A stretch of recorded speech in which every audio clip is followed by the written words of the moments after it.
দীর্ঘকাল ধরে পর্ব থেকে পর্বান্তরে আমি আমার কিছু কথা আপনাদের কাছে নিয়ে এসেছি আমার ভিডিওর মাধ্যমে। আমার মূল বিষয় ছিল রবীন্দ্রসঙ্গীত বিশ্ব সাহিত্যের শ্রেষ্ঠতম গীতি কবিতা। তা সেই অসংখ্য ১,৫০০ থেকে আনুমানিক ২২০০ পর্যন্ত এখনও পর্যন্ত যা আমরা গবেষকরা যা আবিষ্কার করেছেন, এই সংখ্যায় রবীন্দ্রসঙ্গীত আছে। যাই হোক, সমস্ত রবীন্দ্রসঙ্গীত সম্বন্ধে আলোচনা করতে গেলে তা এক দীর্ঘ সময়ের প্রয়োজন। আমি যা আরম্ভ করেছি তা কোনোদিন শেষ করতে পারবো বলে আমার মনে হয় না আমার অবশিষ্ট জীবনকালে। কিন্তু এখন সে কথারই আবৃত্তি করব, শুধুমাত্র রবীন্দ্রসঙ্গীত নিয়ে নয়। কেন না, রবীন্দ্রসঙ্গীত আজ যেন আমাদের কাছে একটি অপরিচিত সুর, অপরিচিত ছন্দ, অপরিচিত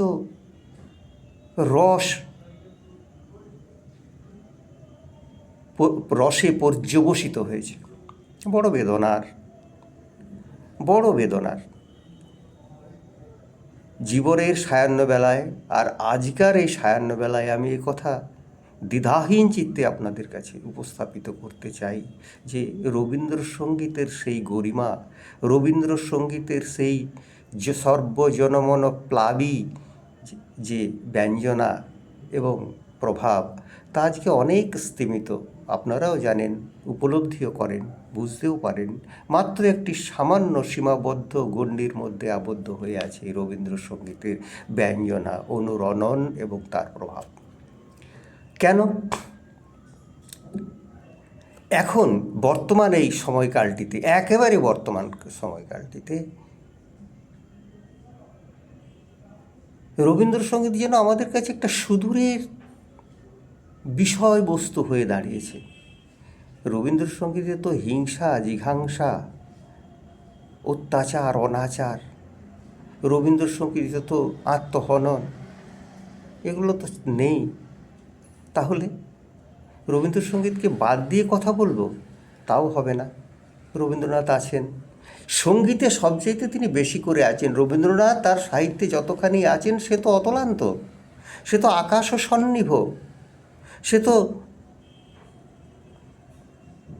সীমাহীন একটি বিপুল বিশ্ব, যার প্রান্ত থেকে প্রান্ত দেশের কোনো হদিশ আমরা পাইনি আমাদের সারা জীবনে রবীন্দ্রনাথকে অধ্যয়ন করেও।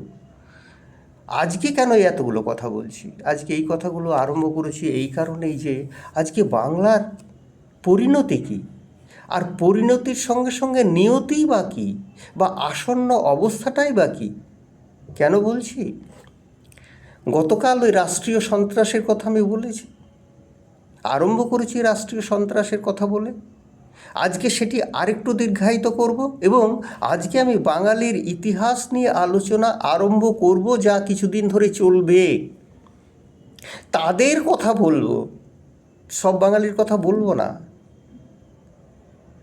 তাদের কথা বলবো যারা ওই যে দাঁড়ায় নত শির। এবার ফিরা মোরে কবিতায় রবীন্দ্রনাথ লিখেছিলেন, কোথা হতে ধ্বনিছে ক্রন্দন শূন্যতল, কোন অন্ধকারা মাঝে জর্জর বন্ধনে অনাথিনী মাগেছে সহায়, স্ফীতকায় অপমান অক্ষমের বক্ষ হতে রক্ত শুষি করিতেছে পান, লক্ষ মুখ দিয়া বেদনারে করিতেছে পরিহাস, স্বার্থোদ্ধত অবিচার, সংকুচিত ভীতকৃত দাস লুকাইছে ছদ্মবেশে।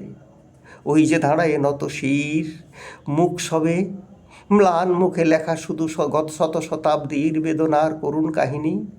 স্কন্ধে যত চাপে ভার, বহি চলে মন্দ গতি, যতক্ষণ থাকে প্রাণ তার, তারপরে সন্তানের দিয়ে যায় বংশ বংশ ধরি, নাহি ভৎসে অদৃষ্টে রে, নাহি নিন্দে দেবতারে সরি, মানবের নাহি দেয় দোষ, নাহি জানি অভিমান, শুধু দুটি অন্ন খুঁটি, কোনো মতে কষ্ট ক্লিষ্ট প্রাণ রেখে দেয় বাঁচাইয়া, সে অন্ন যখন কেহ কাড়ে, সে প্রাণে আঘাত দেয়, গর্বান্ধ নিষ্ঠুর অত্যাচারে, জানে না সে কোথা যাবে, কার দ্বারে দাঁড়াইবে বিচারের আসে, দরিদ্রের ভগবানে বারেক ডাকিয়া দীর্ঘশ্বাসে মরে সেটি রবে।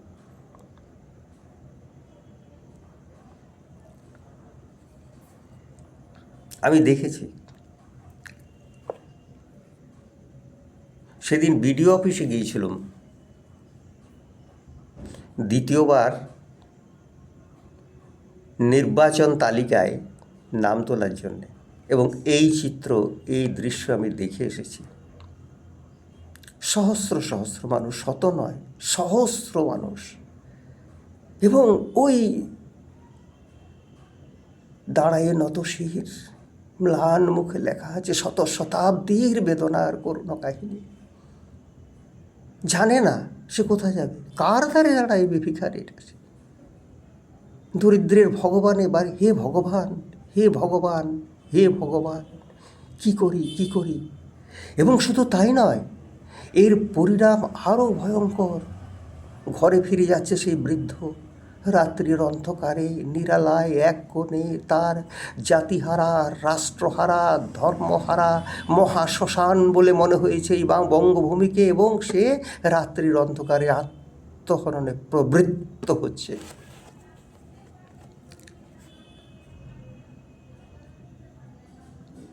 হয়েছে, কেন হবে, কেন? স্বাধীনতার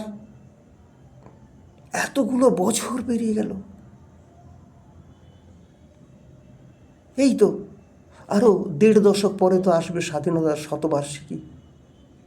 কি ভয়ঙ্কর পরাধীনতা, কি ভয়ঙ্কর পরমুখাপেক্ষা, কি ভয়ঙ্কর দারিদ্র, কি ভয়ঙ্কর অশিক্ষা, কি ভয়ঙ্কর বিদ্যাহারা এক করুণ, নিঃসহায়, অসহায়, জর্জর বার্ধক্যের আর্তবিলাপ। আমি কোথায় যাব, কোথায় আমার ঘর, আমি কি এই ঘরে থাকতে পারবো না, আমি কি গ্রামে থাকতে পারবো না, আমার জন্মভূমিকে ত্যাগ করে আমায় যেতে হবে। মনে করি দেয় দ্বিতীয় বিশ্বযুদ্ধের কনসেন্ট্রেশন ক্যাম্পের কথা, মনে করিয়ে দেয় বর্গী হাঙ্গামায় শত শত মানুষের নিহত হওয়ার কথা, মনে করে দেয় ৭৬-এর মন্বন্তরের কথা, মনে করিয়ে দেয় ৪৭-এর দাঙ্গার কথা, মনে করিয়ে দেয় নির্মম নিষ্ঠুর সাম্রাজ্যবাদী নিপীড়নে মানুষের উপরে অস্ত্রাঘাতের নির্মম রক্তাক্ত চিহ্নগুলো বারবার, যেটা এসেছে এই কিছুদিন আগে ১৯৭২ সালে, মনে করিয়ে দেয় শুধুমাত্র সামান্য একটু কয়েক হাত পথ এপার থেকে ওপার, একটি নদী, একটি নালা, একটি গর্ত, একটি মাঠ, একটি মাঠের আল, এইটুকু পেরিয়ে এপারে আসার জন্যে লক্ষ লক্ষ মানুষের কাতর আর্তনাদ, এবং মাঝখানে কাঁটা তারের বেড়া, এবং পেছনে তার অস্ত্র লেখা, তারপর নীরবে নিভৃতে নিঃশব্দে অসহায়তায় মৃত্যু। হয়েছে। আচ্ছা, বাঙালি কি তার ইতিহাস ভুলে যাবে? আমি আরম্ভ করব বাঙালির রাষ্ট্র চেতনার ইতিহাস দিয়ে, তারপর বক্তব্যকে নিয়ে যাব বর্তমানের এই করুণ কাহিনীর পটভূমিকায়। নিহাররঞ্জন রায় মহাশয় বাঙালির ইতিহাস লেখার সময় লিখছেন, সেই সম্বন্ধে দুটো কথা আপনাদের বলি। তিনি ওখানে লিখছেন,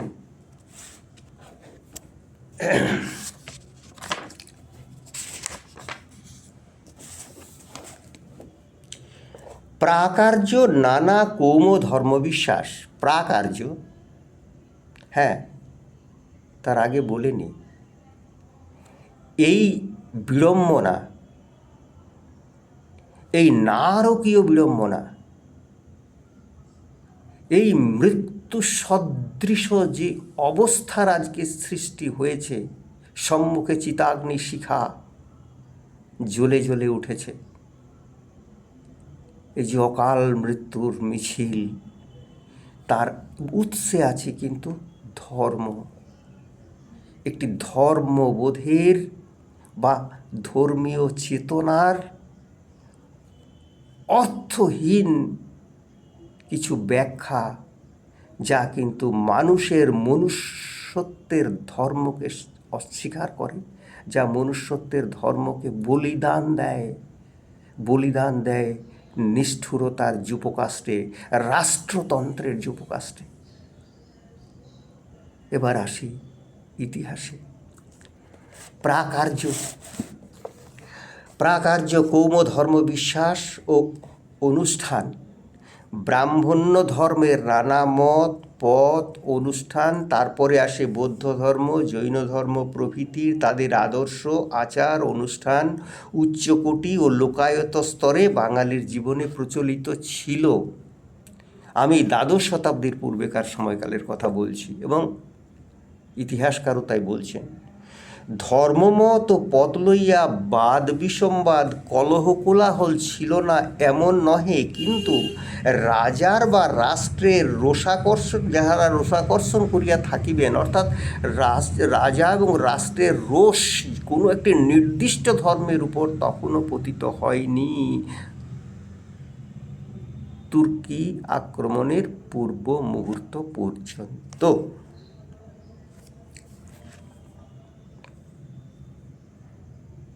কিন্তু সেই সময়কালে সাধারণভাবে কথা বলা চলে যে রাজা বা রাজবংশের ব্যক্তিগত ধর্ম যাহাই হোক না কেন, তাহাতে রাষ্ট্র বা রাষ্ট্রের নীতি আদর্শ ও সংস্থার কোনো পরিবর্তন সেই সময়কালে হয়নি।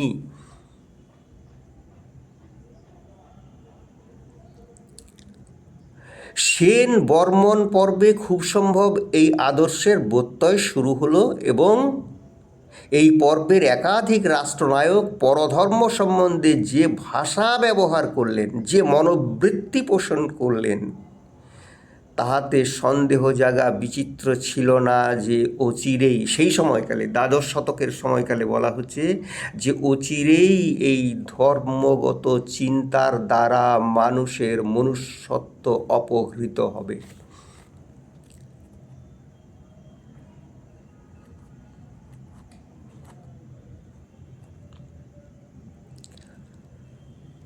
ক্রিয়াকর্মে ধর্মগত সংকীর্ণতা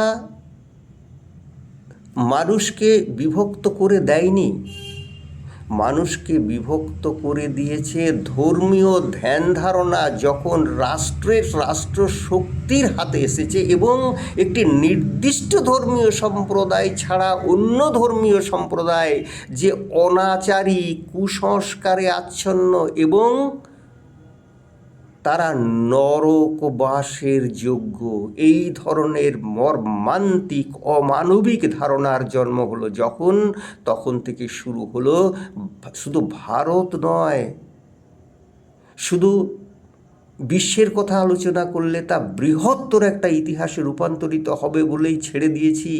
বাংলাদেশের কথা বলতে গিয়ে বিপুল বা অখণ্ড যে বাংলাদেশ, সেই অখণ্ড বাংলাদেশের এই ধর্মীয় সংকীর্ণতার ধর্মীয় ধারণার বিপরীতে অবস্থানকারী মানুষদের উপরে, বিশেষ করে দুর্বল মানুষদের উপরে, বিশেষ করে তৎকালীন শূদ্র সম্প্রদায়ের বিরুদ্ধে, বিশেষ করে তৎকালীন প্রান্তীয় অবহেলিত যে সম্প্রদায়, তাদের বিরুদ্ধে যে আচরণ আরম্ভ হলো রাষ্ট্রশক্তির, তার নির্মমতা ইতিহাসের পাতায় পাতায় লিখিত আছে। সেই নির্মমতার ইতিহাসের পাতাগুলো নিংড়ালে এখনও রক্ত ঝরবে। আজও কি সেই ইতিহাস রচিত হবে? একবার ভেবে দেখুন, যে মানুষটি 1947 সালের আগে ছিল এদেশ আর ওদেশের নাগরিক, রবীন্দ্রনাথদের জমিদারি ছিল ওপার বাংলায় এপার বাংলায় দুই দিকেই। সেই যখন দেশ বিভাগের ফলে ওপার বাংলার শিলাইদহ পাতিসর থেকে এপার বাংলার কলকাতায়, এপার বাংলার কোনো গ্রামান্তরে আশ্রয় নিয়েছিল যে মানুষ, সে যদি আজকে তা বংশ পরম্পরায় যারা থেকেছে তারা যদি আজকে মনে করে থাকে বা মনে করিয়ে দেওয়া হয় যে তারা ভারত রাষ্ট্রের নাগরিক নয়, তাহলে এই ভয়ঙ্কর রাষ্ট্রহীনতার পরিণতি কি হতে পারে কল্পনা করে দেখুন। কল্পনা করে কি সেই অবস্থা হবে না? শুধুমাত্র ইহুদি নয়, শুধুমাত্র জিপসি অর্থাৎ যাযাবর হওয়ার অপরাধে সেই সময়কালে ইটালি, জার্মানি এবং পোল্যান্ড প্রভৃতি কয়েকটি সেই সময়কার রাষ্ট্রে তখন ওই একনায়কতন্ত্রী মানসিকতা সম্পন্ন রাষ্ট্রতন্ত্রের দ্বারা বলি হয়েছিল প্রায় 5 লক্ষ যাযাবর, যাদের প্রকৃতপক্ষে কোনো নির্দিষ্ট বাসস্থান ছিল না, যারা মধ্যযুগে গিয়েছিল ইউরোপীয় ভূখণ্ডে শুধুমাত্র নিজের কর্ম বা নিজের জীবন জীবিকা অর্জনের জন্যে নিজেদের আহৃত শৈল্পিক সত্তাকে সমগ্র বিশ্বে পরিবেশন করার জন্যে। ইতিহাস ঠিক তেমনি কি অবস্থা আজকে হবে না ভারতবর্ষে? তেমনি কি অবস্থা হবে না বিশেষ করে এই পশ্চিমবাংলায়? এই নিশ্চয়তা দেবে কে? এই নিশ্চয়তা দেবে কে? আজকে নাগরিকত্ব হারা হাজার হাজার লক্ষ লক্ষ মানুষের পরিণাম কি, নিয়তি কি? সত্যি কি তাদেরকে ওই আত্মহননের পথই বেছে নিতে হবে, নাকি অন্য কোনো পথ আরও আছে? এই প্রশ্ন দিয়ে আজকের এই ছোট ভিডিওটা শেষ করছি। আবার আগামীকাল দুটো কথা বলবো। আপনারা ধারাবাহিকভাবে এটি দেখুন। প্রকৃত ইতিহাস, প্রকৃত তথ্য শুধু বাংলার নয়, তার সঙ্গে প্রাসঙ্গিকভাবে সমগ্র বিশ্বের এই যে নিপীড়িত বা অসহায় মানবতার আর্তক্রন্দন কিছু আপনাদের কাছে উপস্থাপিত করব। তাতে যদি সামান্যতম হলেও মনুষ্যত্ববোধের জাগরণ ঘটে, এই প্রত্যাশায় আজকে রাখি। নমস্কার।